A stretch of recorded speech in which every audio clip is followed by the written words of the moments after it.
So question number 5 says that we have a triangle and that y is going to be greater than 90. X is going to equal z plus 1. So they're telling us if all angles are integers, what is the greatest possible value of x? So the greatest possible value of x is going to happen when these two are the smallest possible values. So the smallest possible value of y is going to be 91.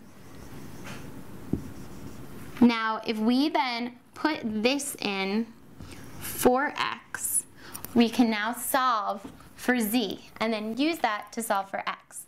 So if we do this, we have 91 plus z plus 1, which is what we subbed in for x, and that's going to equal 180.